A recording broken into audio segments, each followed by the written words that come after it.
No dia 25 de março de 1925, nasce uma das mais brilhantes autoras da literatura norte-americana. Com apenas 2 livros e 32 contos, ela se tornou a referência no estilo gótico sulista, que retrata situações grotescas, marcadas por violência e personagens em profunda decadência. É claro que estamos falando de Flannery O'Connor. Neste vídeo vamos explorar a vida e as obras desta autora extraordinária, que mesmo apenas vivendo 39 anos, deixou um legado marcante. Suas obras intensas e impactantes nos desafiam a refletir sobre temas profundos, como a fé e a natureza humana. Eu também vou apresentar para vocês 3 obras da Flannery disponíveis no nosso catálogo. Bora lá? Flannery O'Connor nasceu em Savannah, na Geórgia, um dos 50 estados dos Estados Unidos, localizado no sudeste do país, ao leste do rio Mississippi. Filha única de uma família católica com descendência irlandesa, que sua infância infelizmente foi marcada por mudanças difíceis. Por volta de 1935, seu pai foi diagnosticado com lúpus, uma doença inflamatória crônica e autoimune,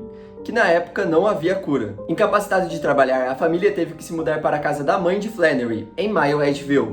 Inclusive, eu não sei se fala exatamente assim, tá? Uma pequena cidade profundamente religiosa, que mais tarde inspiraria grande parte das obras da autora. Apesar de conquistar grande respeito da comunidade, a família enfrentou o isolamento social, por ser católica em uma cidade majoritariamente protestante, ficando fora de muitas reuniões e festas locais. Na infância, O'Connor era uma menina sensível e extremamente tímida. Muito próxima do pai, ela herdou dele não apenas o amor por literatura e arte, mas também a doença que tragicamente tirou a vida de ambos. Em 1945, aos 20 anos, Flannery O'Connor concluiu o curso de Ciências Sociais na Universidade para Mulheres do estado da Geórgia, e logo depois ganhou uma bolsa para continuar seus estudos na Universidade de Iowa. Foi lá que ela começou a dar seus primeiros passos como escritora, e descobriu os autores que a inspiraram a se tornar uma das maiores vozes da literatura americana. Em 1947, com seu diploma de literatura em mãos, Flannery mudou-se para Yaddo, a renomada casa de artistas localizada em Saratoga, Nova York. E foi lá que ela começou a trabalhar em uma das suas maiores obras,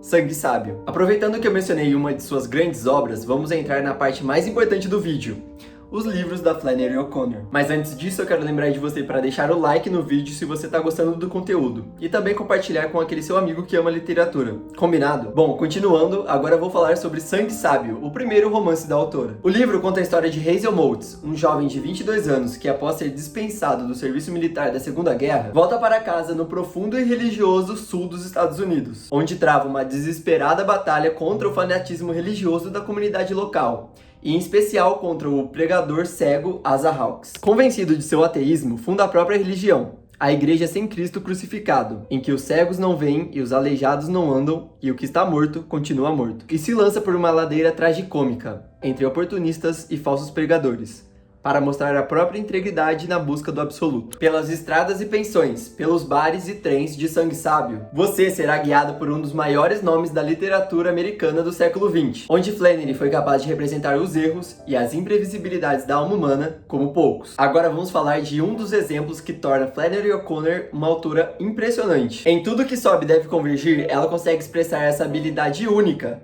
de manejar a violência de uma forma realmente inovadora. Não se deixe enganar pela maravilhosa capa feita pelo Nelson Provasi, onde mostra este pássaro que representa o Espírito Santo, que embora este tema não seja tão óbvio, ele realmente está presente na obra. Além disso, o título pode passar uma mensagem positiva, mas não se iluda, este é um dos livros mais pesados da literatura americana. Lembre-se, nunca julgue um livro pela capa. Nos 9 contos da obra, organizados pouco antes de sua morte e publicados póstumamente em 1965, observamos seu gênio em plena maturidade retratar com uma fascinante riqueza de imagens o peculiar e decrépito mundo das cidades e terras do sul dos Estados Unidos, especialmente sua terra natal, a Geórgia. Entre o grotesco e o realismo mais brutal, seus contos narram situações tragicômicas em que se misturam os conflitos raciais, a crueldade do mundo, o apelo da religião e a busca dos homens pela redenção, resultando numa íntima exposição da condição humana. Embora marcados pela violência, todos eles trazem uma estranha beleza. Todos convergem para um único ponto: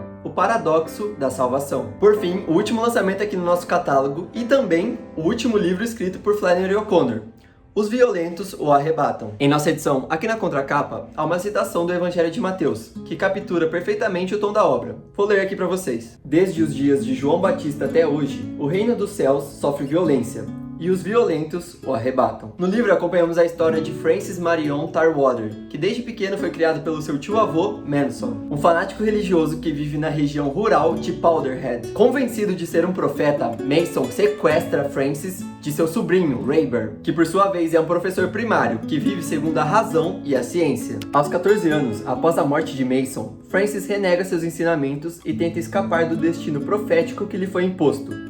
Retorna à casa de Rayburn com uma missão: batizar a qualquer custo Bishop, filho do professor, que segundo Mason, nasceu tapado por graça divina. Os Violentos o Arrebatam, como eu já mencionei, é o segundo e último livro de Flannery. Também é considerada sua obra-prima e a síntese das suas visões teológicas, literárias e psicológicas. Recorre a autora à violência e ao grotesco para mostrar a distância entre a misericórdia divina e a maneira com que a modernidade a encara, pois a vontade de Deus prevalece de maneiras inesperadas e muitas vezes desconcertantes, e seus instrumentos podem ser precisamente aqueles pelos quais nada daríamos. Nos últimos anos de sua vida, Flannery enfrentou desafios imensos. Apesar de sua saúde debilitada, ela se esforçava para escrever 5 agonizantes páginas por dia. Vivendo com sua mãe na fazenda da família, em 1964 foi diagnosticada com câncer e teve que fazer uma cirurgia. Contudo, devido às complicações causadas pela lúpus, entrou em coma e, infelizmente, faleceu no dia 3 de agosto de 1964, com apenas